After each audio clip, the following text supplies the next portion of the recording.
I was just 13 years old. But that night, I wasn't a kid sitting across from a master.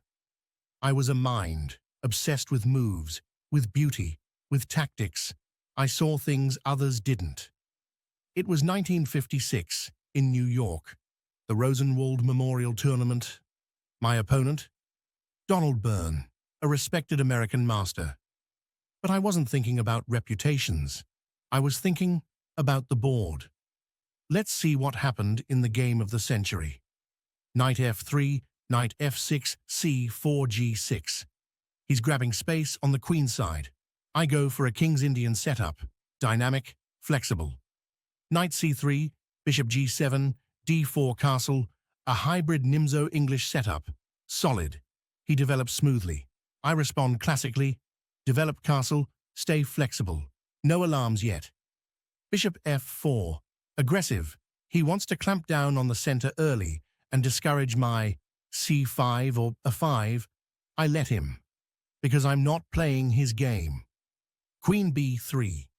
Now he tries to poke at b7, a typical idea. I respond with d takes c4. Is it best? Maybe not. But I wanted chaos, complexity, confusion. That's where I thrive.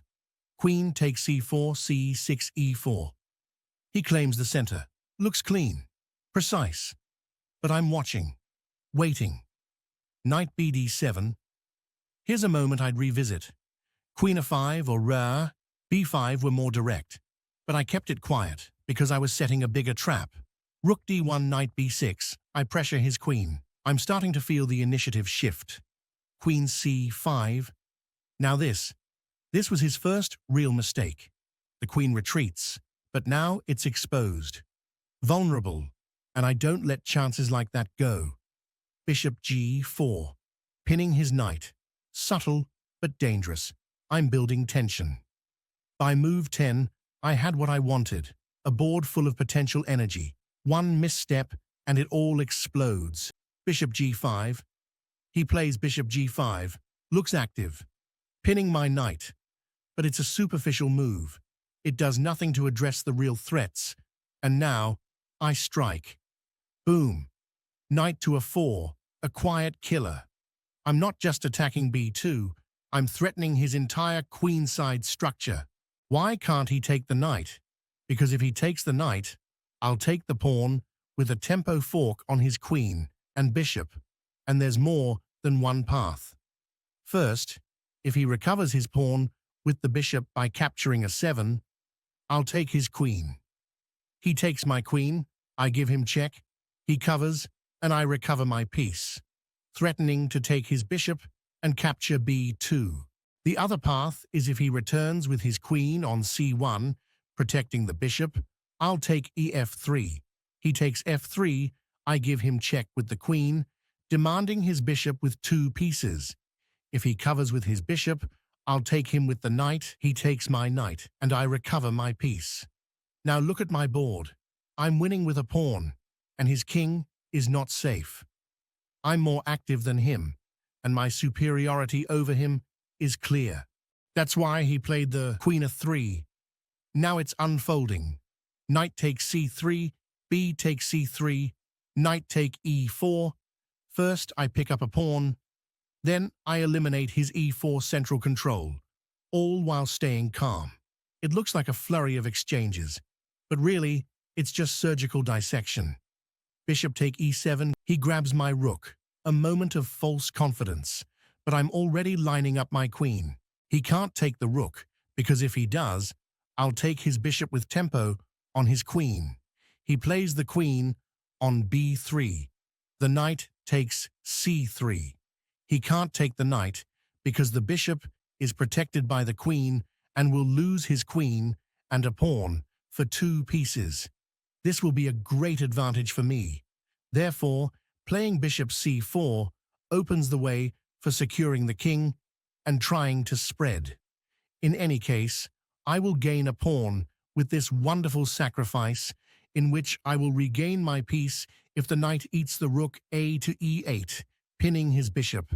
In this case, he's playing the bishop c5, trying to protect it from being pinned and taking the knight. give him a check that he can't cover with the knight due to the tactic. Pause the video and try to find him. The tactic is for the bishop to take e5 and take my queen. I check him with the bishop d6. The king plays to take my knight. I give him check with the knight. Or I can take his queen with the bishop, with the threat of taking his bishop if he takes the knight. The result will be a complete superiority over him, and the attack is mine, and my king is safe. But after deep thought, he decided to play the king f1, and he was still threatened with taking my queen or the knight. Here comes the move of the century, the only move that maintains my advantage in the game. Super brilliant move. I sacrificed my queen. Have I lost my mind? No, you'll see why this game and this move is called the game of the century. He takes the queen. Maybe he thinks he's settling down, but I hit him with a check.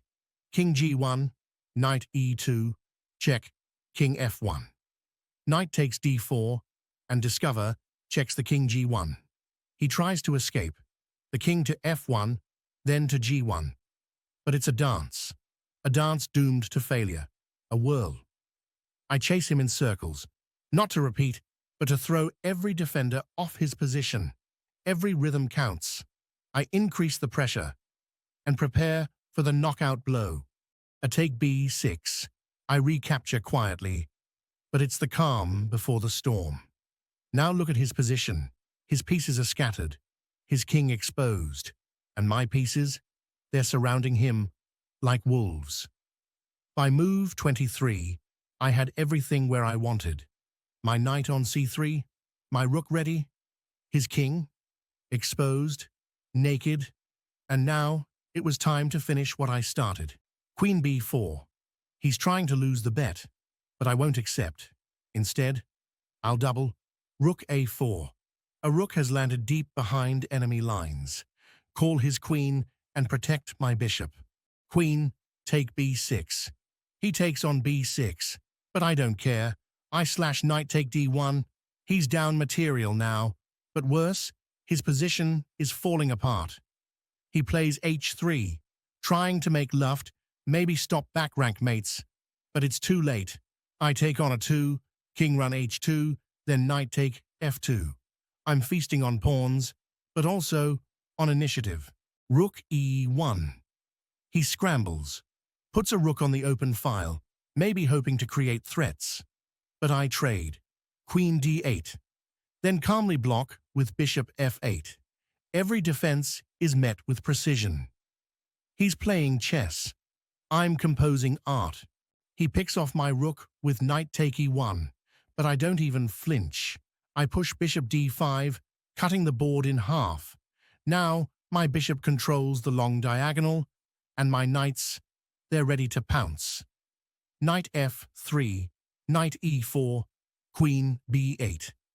He retreats to regroup, but now I advance my pawn, gaining space, squeezing his queen side.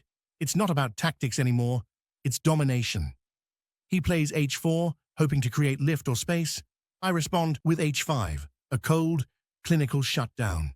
Even his pawns can't move freely now. He centralizes the knight. A good square, but useless now. I calmly bring my king into safety, anticipating the final assault.